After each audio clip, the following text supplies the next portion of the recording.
Coming up on this episode, the latest on the Warriors' pursuit of Lauri Markkanen, how the acquisitions of D'Anthony Melton and Kyle Anderson suggest a clear and broader recruiting strategy over the past couple of years, and Brandin Podziemski's goals for next season. Are they realistic or nothing but a pipe dream? Welcome back to the Golden State with Mates podcast. Let's jump straight into it without wanting to rehash too much of what I've said over the past couple episodes. I did want to talk a little bit more about Lauri Markkanen. Not too much going on at the moment, but we did have a report from the Athletic's Anthony Slater earlier today that reiterated that the Warriors are still interested in Lauri Markkanen and that they are willing to play the waiting game with the Jazz, which is probably going to at least play out until August 6th, which we know is the date that Markanen is extension eligible. If he's signed at that point, then obviously he can't be traded for another 6 months. So it at least takes it off the table for 6 months until February 6th, which is coincidentally the mid-season trade deadline. And of course, the Warriors can move their attention potentially to something else once that August 6th date comes. And if he does sign the extension, that's not necessarily going to be the case. Maybe he's a Warrior before then, but it does sound like there's going to be a bit of a waiting game here, and the Warriors are willing to do that in a way that other teams weren't. I spoke about last episode, and it was reiterated by Slater in his report that the Sacramento Kings weren't willing to be patient on Markanen, and that the fact that they had set a deadline with the Jazz, had put an offer on the table and said, we need to know by this date. The Jazz didn't get back to them, and they turned their attention to DeMar DeRozan, who they obviously acquired over the weekend in a sign and trade. I think it is a bit different for the Warriors in this position, because there's actually still room for the Kings to go and get Lauri Markkanen. Like, they've still got the contract of Kevin Huerter. They still got some picks to work with. It's going to be more difficult, there's no doubt about that, but they still could theoretically get in the Markkanen sweepstakes here over the next few weeks. So I think it's a bit different for the Warriors. There's not too much else going on in the periphery. Like, if you look at the other alternative options, and I've just wrote about this for BlueManHoop.com, there's not too much going on in the market that the Warriors are going to look at and say, yeah, you know what, we want to turn our attention off Markkanen, we want to set a deadline or whatever, and then once that's passed, we're going to look elsewhere. Obviously, there is going to be a deadline of such being August 6th, like we're going to know more, there's going to be further clarity at that point, but the Warriors aren't going to set a deadline before that and then all of a sudden say, okay, now we're turning our attention to others in the market, because if you look at the options, they're so far less desirable than what Lauri Markkanen is, and they all present their own issues in a way that Markkanen doesn't. Like, if you look at, Brandon Ingram's probably the other big name at the moment. Are the Warriors going to have too much interest in him? I wouldn't have thought so. What would the Warriors even have that the Pelicans would want in return? Like, I think New Orleans is probably after a starting center at this point, and the Warriors, like Trace Jackson-Davis, Kevon Looney, I don't think the Pelicans are going to be overly interested in that. And then, of course, like, the Warriors would have to give up Andrew Wiggins in a deal for the salary matching purposes. I can't see that happening, because I can't see the Warriors wanting Brandon Ingram in any significant way. Like, this is a guy who operates in the mid-range mostly, plays a more methodical style, which doesn't really suit the Warrior offense. And he's a guy that we saw last year at the FIBA World Cup play under Steve Kerr and get limited opportunity and get frustrated to the point where he voiced that frustration publicly to the media for that lack of playing time and his lack of role. And I don't think that Steve Kerr is necessarily going to want to coach Brandon Ingram again at NBA level. I don't think Brandon Ingram wants to play under Steve Kerr in the Warriors system either. So I just cannot see that as a move being made. Kyle Kuzma, is he a player that's reportedly available at the moment from the Wizards? Is he a player, like, contract-wise, good contract, very team-friendly, got another 3 years, descending, it's like $20 million a season. Good deal for Kyle Kuzma. I'm just wondering, from a Warrior perspective, are you going to be willing to throw probably 2 first-round picks at the Wizards for a guy who, like, what is he? If he's your second offensive option, I don't think you're going very far. Like, where are the Warriors going with Kyle Kuzma? Where would they be going? I don't know. Maybe sniff the playoffs just, but I think more so like a play-in team that probably is around that 9-10 mark again. Like, is that where they're going? Is that what they'd be willing to do? Would they be willing to offer 2 first-round picks for not much of an upgrade? And then, I mean, it could be a downgrade as well in terms of, like, how would Kuzma impede the development of Jonathan Kuminga? Because I think there is an issue there. Like, you've already got Kuminga kind of stuck behind Draymond Green at the moment at the power forward spot. like Kuzma is another 4 coming in. That's why Markanen is so desirable, because with Markanen, you open up so much more flexibility in terms of, that's going to be the best way to get Kuminga to play the 3 and then Draymond and Markanen at the 4-5. I don't think Kuzma is going to be able to open up that flexibility because he doesn't quite have the size that Markanen does. Both not necessarily great defenders. Markanen probably a slightly better rebounder as well. Like, I just don't think Kuzma, I don't think you're going to run with a front court of Kuzma, Draymond, and Kuminga. I think that opens up too many issues defensively probably for you. And Kuzma, high volume 3-point shooter, but not a great 3-point shooter in the way Markanen is. So I don't see where the Warriors go with adding Kyle Kuzma. I don't think that'd be worth doing, despite being a team-friendly contract. And then the other one, I suppose, is Zach LaVine, who we know, the Bulls offered up LaVine for Chris Paul and Andrew Wiggins just prior to the Warriors waiving Chris Paul's contract. Again, what are you doing with that? What does Zach LaVine actually do for you? I think it's a similar situation where if all things go right, and LaVine's healthy and available, then maybe, he averages over 20 points a game. He can be that second offensive star for Steph. Maybe the Warriors can get to the playoffs in that position. But I think that's probably their absolute top end, like apex of what they could do with Zach LaVine. And the downside just means it isn't worth it, because the downside is, okay, you can't get this guy healthy. You're paying him $43 million next season and then another $45+ million over the next 2 seasons after that for a guy who can't stay healthy. For a guy who, when he's on the floor, can be a bit of a defensive liability, and I have huge question marks over Steph LaVine backcourt defensively. There's no doubt about that. So where are you going when you've got to have to the only way the Warriors can get LaVine right now is to have Andrew Wiggins as the key part of the package, salary matching wise. And I don't think even if financially you could do a Wiggins for LaVine straight swap, which is essentially what the Bulls offered with the Paul deal, because the Warriors were going to waive Paul anyway. So it was essentially would you take LaVine for Wiggins? And the Warriors said no, and I agree with that. I don't think the Warriors would trade Andrew Wiggins for Zach LaVine straight up. I think Zach LaVine, fully healthy and available, better offensive player. That's maybe what the Warriors need. But the Warriors also rely on Andrew Wiggins for his perimeter defense. And I just think he's actually would be far more valuable to the Warriors than what LaVine would be. So I don't think they'd do a straight swap, particularly given LaVine's injury history as well, and particularly given you would need to add another $17 million in salary. You're talking about, I saw a proposed trade on Bleacher Report today, which was a 3-teamer with the Warriors, Bulls, and Pelicans, which included, from the Warriors' perspective, it was Wiggins, GP2, and Looney for LaVine. Why? Why? That just reeks of desperation, in my opinion. At that point, you're just making a trade for a trade's sake, just to have a change. Really, that's the only reason you're doing it. You're not doing it because it makes you any better, any significantly better. In fact, it might make you worse. You're just making a change for the sake of it at that point. And I just don't think the Warriors would be willing to do that. I don't think they would do that, because we saw they could have done it with CP3's contract at the deadline. I don't think they're going to want to be paying Zach LaVine $43 million next season, or the 45. I mean, he's got 3 years, 140 left. I'd much prefer Andrew Wiggins at 3 years, 84 or 85, whatever he is, just a much better deal. There was some talk I've seen on Twitter today about, could the Warriors get LaVine and then get access to picks from the Bulls, get a first-round pick out of it, because the Bulls are trying to shed that LaVine contract. Could they do that, and then that pick also adds to their package for Markanen, and therefore they can get LaVine and Markanen, which does, make some sense on court, absolutely. But they cannot do that. And I just want to put my foot down on that now and get rid of any idea that is plausible, because it is not. So if you look at those two guys, they're making a combined $61 million. How do the Warriors necessarily get to that point? Well, Wiggins, making $26 million. GP2, Looney. So say those 3 guys were sent out for LaVine, which is what you'd have to do to match salaries. So what have you got left over for the $18 million of Markanen? Well, it's essentially, unless you're willing to trade Draymond, which that wouldn't happen, I wouldn't have thought.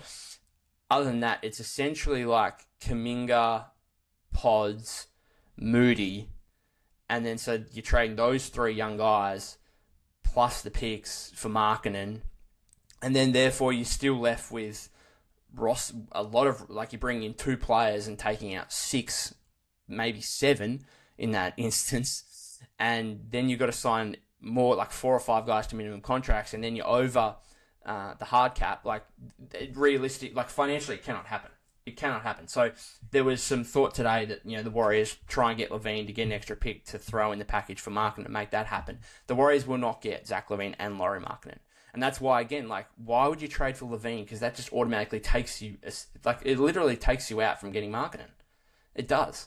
So why would you do that? And I just don't think, even if the Jazz said, okay, we're now not trading Lauri Markkanen, like, he's not going to be traded, we're extending him, we're seeing him in our foreseeable future. Even if that happened, I still don't think the Warriors would trade for Zach LaVine. Because, again, I just think that would be making a change for change's sake. But I just wanted to put that out there. The Warriors financially cannot get Lauri Markkanen and Zach LaVine. They cannot. They can get one or the other. They can't get both. And for that reason, like, they are absolutely right to take the approach of, we'll play the waiting game, unlike the Kings are willing to, albeit the Kings still have a theoretical chance of getting Markanen. Like, we're willing to just wait this out because, like, what else is there? LaVine, Ingram, Kuzma. Like, Slater said this in the report, is that if the Jazz extend Markanen, which takes him off the table for 6 months, the Warriors might just open the season with this roster. And I don't think that's an ideal scenario because right now this roster has essentially got 12 rotation players, of which all can't play. It's going to be the same situation as last season. It's like you got one star and then a bunch of guys who are pretty good. They're valuable rotation players. That doesn't win you 50-plus games in the NBA. It just doesn't. And then, like, who's not, like, we're having another instance where Moses Moody isn't playing. Just DNP after DNP. Kevon Looney's more DNPs. Like, GP2 probably getting some DNP. Like, they've got 12 playable guys. And then they've got Lindy Waters III, who they've said is a guy that they think that, can plug and play in certain situations. He's your 13th guy. Guy Santos is your 14th guy, who actually, showed some impressive signs last season in his rookie year. Like, so you can essentially say they've got 14 guys who will play, which is great in a way, because it means if the Warriors have injuries next season, which are bound to come, of course, across an 82-game season, if they've got that, they have depth to be able to cover. They have depth. And we saw that. We saw that last season with guys like Gee and Lester coming in, when CP3 was injured and I think Draymond was still suspended for a time and whatever else. And, like, they actually, manned the fort pretty well throughout those issues that they had mid-season. And they're going to be able to do that again, but they don't have the high-end talent to go out and win 50-plus, 55-plus games, in my opinion. So that's why they need to make the Markanen trade. I suppose what you would hope for if Markkanen's off the books and there's no other, attractive targets, and, again, going for LaVine or someone like that would be a desperate move I don't think they need to make. What they'd be better do is just saying, okay, we'll enter the season with this. Let's hope we can start the season, hang around 500, perhaps slightly over. Again, maybe these, having a really deep roster can help us out with injuries and whatever else other issues can come out in an 82-game season. And then by, start of the new year, January or, approaching the mid-season deadline, maybe, like, there's bound to be another option. There's bound to be a guy who is discontent at his current team, or the team is going in another direction, whatever it may be. There's bound to be another player where the Warriors say, okay, that's our guy. We can target that guy. We can throw first round picks. He's the guy who we can really go at. And then you bring that guy in, whoever it may be. Maybe it's Markanen again. Maybe on February 6th, the deadline, maybe it's Markanen again, where they kind of rejuvenate that interest and they get Markanen. And then you kind of go, okay, now we've got 25, 30 games post the deadline to try and really make a move here up the Western Conference. We've hung around 500 or whatever. That's not ideal because you're giving yourself plenty of work to do in the back half of the season, which is never what you want. You want to get off to a great start and give yourself some wiggle room. And the Warriors obviously didn't get off to a great start last season. They had a really good back end of the year. They went 27-12 in the last 39 games, still didn't make the playoffs. And that's the thing, you put yourself in that situation where you need other results and other teams to kind of fall down around you to be able to get into a good position. And unfortunately, they weren't able to make that happen this last season. So you don't want to go into a situation where you're going and putting yourself in a similar situation.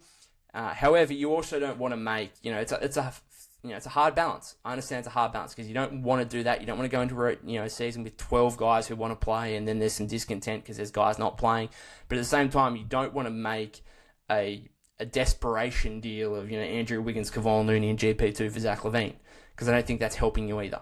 So you're better off playing the patience game, waiting to see if Markanen, is ultimately available and what the Jazz ultimately want to do with him. And if it's not him, who knows? Like, maybe the Jimmy Butler thing comes up. I have issues with Jimmy Butler, but he'd be a better option than Levine, Ingram, and Kuzma, I'd probably imagine. Like, gives you a higher upside than those guys. Who knows what happens in Phoenix? Maybe, KD wants out mid-season if they have a bad start to the year. Like, who knows what could happen? There could be something on the horizon in the next 12 months that we have no idea about right now. And so the Warriors need to keep their options open for that. And I understand there is a deadline in place in terms of Steph Curry's prime and trying to prioritize that. But it is a hard balance to try and equate to, and try and find the right balance where you've got a good competitive team, while also keeping your options open to go and get the perfect guy who can catapult you not just into the playoffs, but into being a deep playoff team, getting back to the conference finals, the NBA finals, whatever it may be. So it's just a wait and see right now on Markanen. And I think we're going to know, like, the Warriors are going to know a lot more. Everyone's going to know a lot more by August 6th, and it's still a few weeks away. And until that point, who knows? Who knows what could happen? We've obviously got the Las Vegas Summer League coming up. Maybe there's more kind of been talk about. There's going to be more discussion with Danny Ainge and other executives about potential trades. Maybe we see something there. The other thing, and I just to close up on the Markanen discussion, is that I'm very interested to see what he wants to do, because I think we view this as the Warriors and the Jazz. Right, the Warriors or the Jazz and other rival teams kind of going back and forth on offers and trade packages, whatever it may be. No one actually knows what Markanen really wants to do. Like, there's talk that he wants to stay in Utah long term. I think that would be, the general public view, I suppose, from what he would try, or his management would try and put out there. Like, I don't think, because ultimately if he doesn't get traded, then he doesn't want to go back to a place where, he's told them he wants out, or publicly has told them he wants out. So I'm very interested, because there is a pathway here where he can kind of manipulate what he wants to do. And I'll go back to Pascal Siakam at the mid-season trade deadline.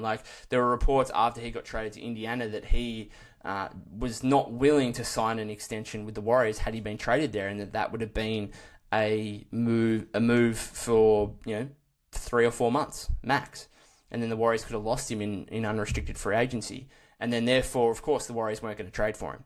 So if you're Markanen, first of all, I'm really interested to see what happens on August 6th, because we're thinking August 6th comes around and either he's not a Jazz player at that point, or he just signs the extension.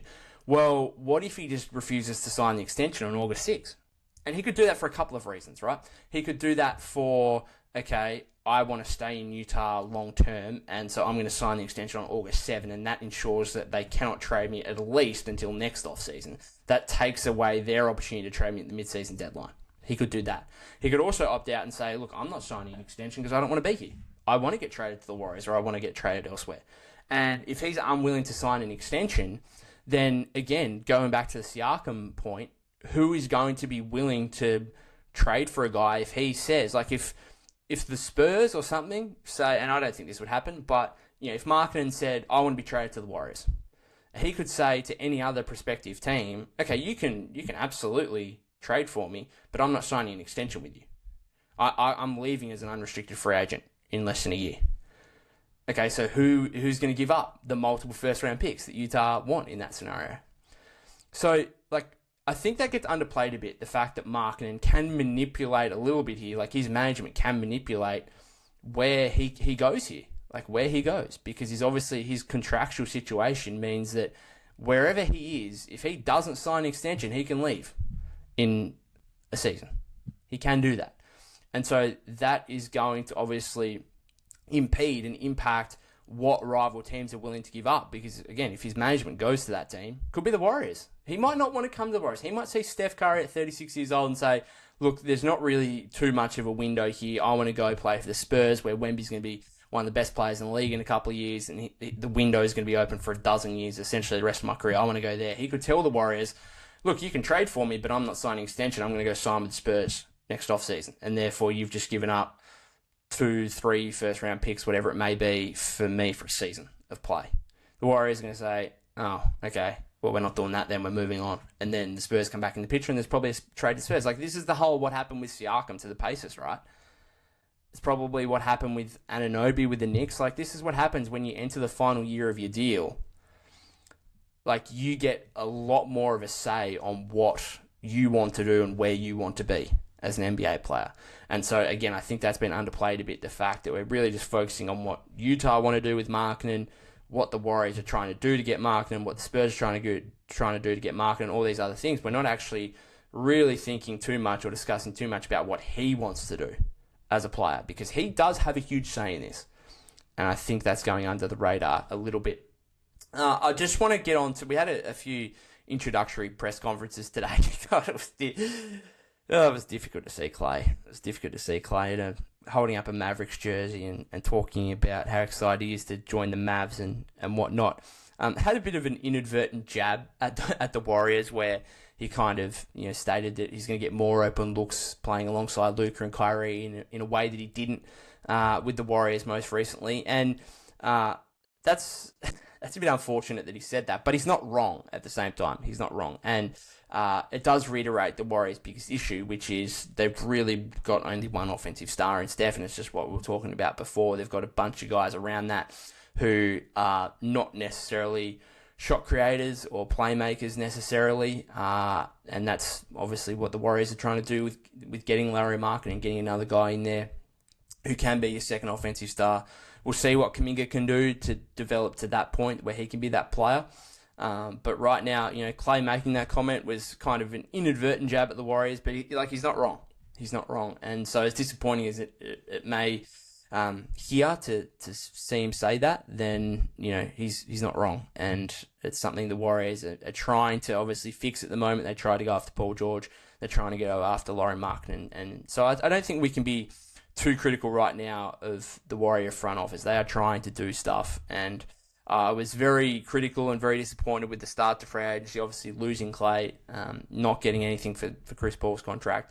But you can see that there's a clear plan in place now, and we'll just wait and see if they can land Markkanen. A couple other things, because obviously we had Kyle Anderson and DeAnthony Melton obviously announced as Warriors today as well. They had their press conference as well, I think. I'm just really interested in terms of, since Mike Dunleavy Jr.'s taken over, there seems to be a different recruiting strategy, I would say. And maybe the Warriors have done this all along, but I'm looking at the roster, from 2022-23 to 23-24, and now obviously what they've done this offseason. The Warriors, I think their biggest the biggest element, the biggest attractiveness of them is their offense.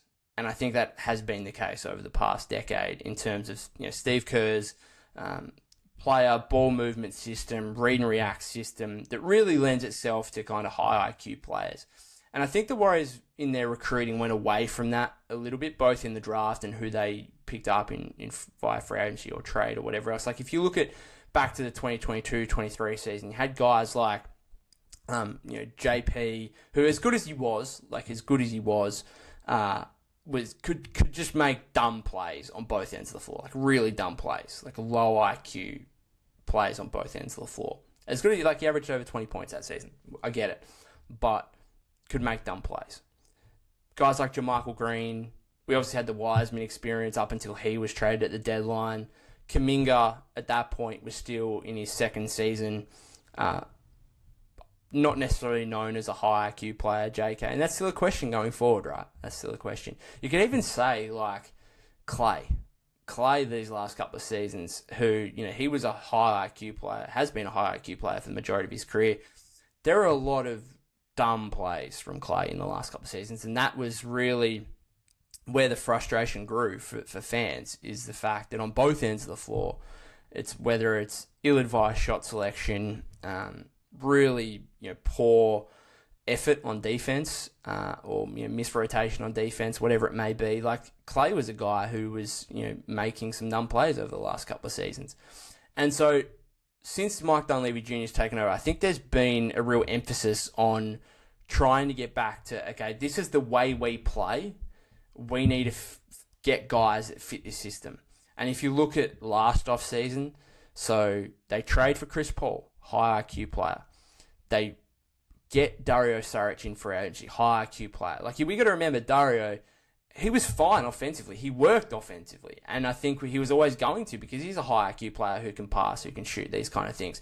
The issue was he just couldn't hang defensively. Just couldn't handle playing. And it was probably Kerr's fault to a degree as well, playing him almost exclusively as a small ball center. Didn't help him. Probably should have played more at the 4. Interested to see what he can do at Denver now. But he didn't work because of what happened defensively, not offensively. Chris Paul worked, I think. And I think it worked probably better than most expected.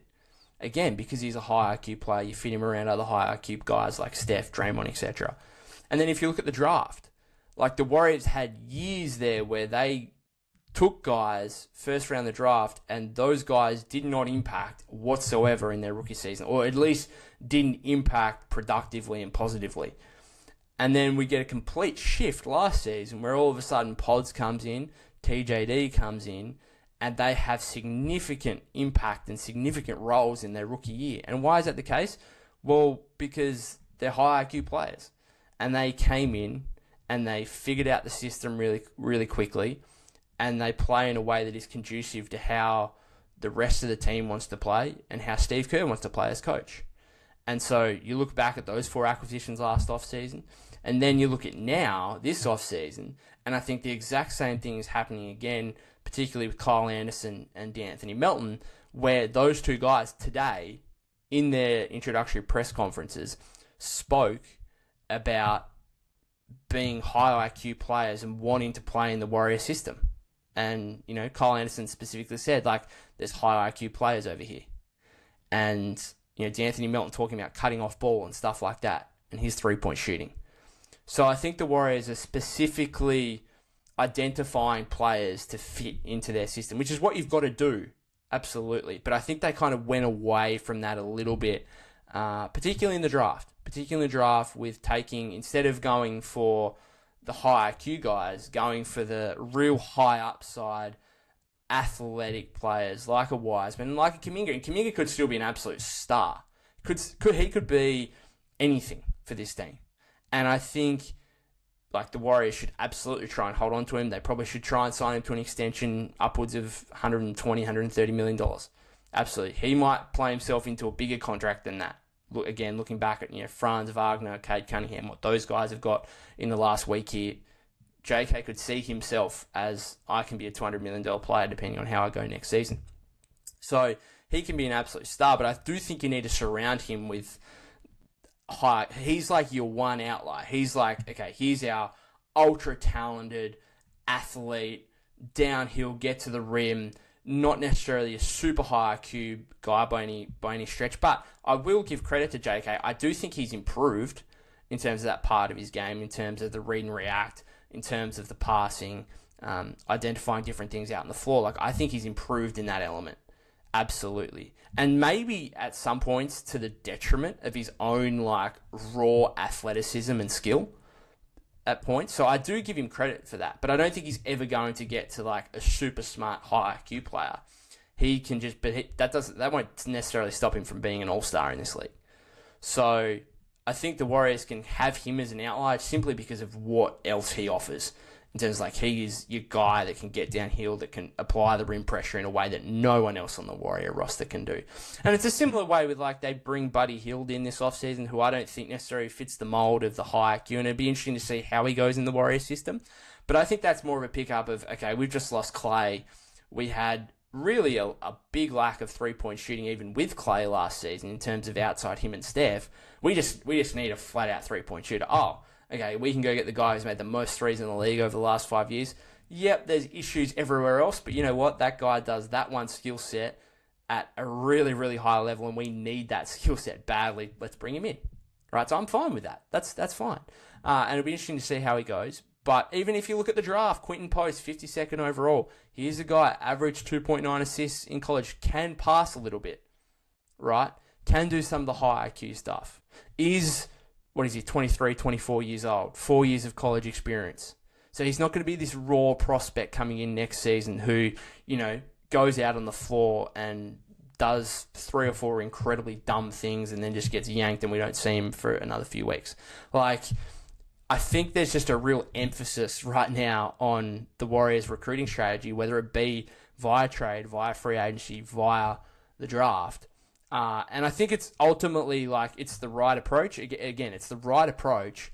But guys like Kyle Anderson, DeAnthony Melton are not going to be the difference on whether you win a championship or not. They are great connecting pieces, high-end role players, no doubt. But again, it's going to come down to whether the Warriors can get that second star. Talking of that second star, Brandin Podziemski had an interesting exclusive interview with Sportskeeter's Mark Medina over the past couple of days, where he outlined his goals for next season. We're talking about the Warriors trying to get a second star, and I think most of us see that coming externally via Markannen or elsewhere. Podz has said that he wants to be the second star for Steph. He wants to be the second star or the third star along with JK. He also outlined that he wants to be in the conversation to win Most Improved Player next season.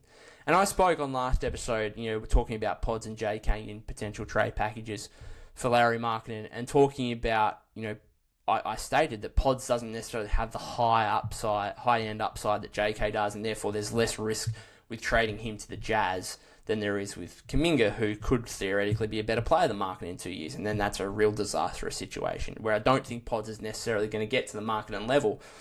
Well, Podz clearly thinks different, and the thing for me is this guy has broke through the barriers and the expectations that have been set upon him going back to his college days, right? He transfers to Santa Clara, not a high valued prospect by any means, develops himself into being the 19th overall pick. You think 19th overall pick, cool, hopefully he can turn into a rotation player in a couple of years. Well, no, he's a rotation player and gets to the point where he takes Klay Thompson's starting spot at the 2-guard position. So he completely defied expectations last season. And, who's to stop him from defying expectations again? He clearly, like Steph said, after going up against him in the Team USA versus Select Team training camp in Vegas, Steph said Podz is the most competitive guy he's ever played with and against. And Steph's 15 years into his career now. He's played with and against a lot of guys. And he's made that statement about Podz. The motivation is absolutely at an unbelievable level for Brandin Podziemski. And so when I say last episode, okay, I don't think you can ever become a top 25 guy in the league. Do I have to try and reevaluate that simply based on how he's defied expectations over the past 2 or 3 years going back to college? And again, I'm saying he can't be this guy, he can't do this, he can't do that. Well, who am I to say? Who's anyone to say that this guy can't be a top 25, top 20 guy in the league? And who knows? If you look at, he was talking about, players he bases his game off and stuff like that, and he mentioned Jalen Brunson, and maybe Jalen Brunson, after his rookie year with the Mavericks, no one would have thought he would become the player he's now with the Knicks, where he's one of the best point guards in the league and, a top 10, top 15 player, whatever you want to call him. No one would have seen that coming. He was a second-round pick, too. And so, can Podz become something like that? And there's elements to his game. I actually like some of, Podz's footwork in the paint and in the mid-range, stuff like that. Probably a better three-point shooter maybe than Brunson. Or at least, actually, no, that's false. That's not true. He could become a better three-point shooter than Brunson. I don't think he's going to become the exact player Brunson is, but could he get to a similar level where, he's a top 20, top 25 player in the league? No one would have seen this out of Brunson two and a half years ago. After that, when his last season with the Mavericks, when he met the Warriors in the Western Conference Finals, where he was starting to become a really good player, but he got that contract from the Knicks, and most people thought that was a massive overpay from them. Well, 2 years later, no, that's a massive underpay. That's one of the most team-friendly contracts in the league, and then allows them to go out and get OG Anunoby and sign him to a 5-year, $212.5 million deal, which is well overs in my opinion, but it balances out when you're paying Brunson unders. So, who knows? Let me know in the comments what you think of Podz, his goals for next season, whether they're realistic or not, or whether it's really a pipe dream that he's never going to get to. Again, I'm saying these things. I'm saying he can't be a top 25 player, but he's defied expectations over the last couple of years. Who knows? I still don't think the Warriors should be relying on Podz becoming their second star or third star next season. I don't think the Warriors should be relying upon that. But can you imagine if they go out and get Markanen while keeping Podz and Kuminga? Can you imagine the setup the Warriors would have there, where you've got a 27-year-old all-star essentially in Markanen, who's a perfect fit, and you've got Kuminga and Podziemski, who Kuminga projects as a potential all-star. I don't think necessarily that people are saying that about Podz, but who knows? Next season, he could come out, take another major leap, try and again become that most improved player he's talking about. It could be an exciting time for the Warriors. It could be an exciting time if Podz develops into the guy that he wants to be. And it's going to be fascinating to see. And it's going to be fascinating to see how the Warriors view him in trade discussions, because I'm sure he would have been part of discussions in terms of Utah and what they want from the Warriors in a Markanen deal. So we'll wait and see. Other than that, guys, finish it up there. If you haven't subscribed to the YouTube channel already, that would be greatly appreciated. I'll leave a link in the description to our new Reddit community as well, Golden State W Mates, where you can join in the discussion over there. You can follow me at POK252, that's POK252 on X/Twitter. And other than that, I'll see you in the next episode.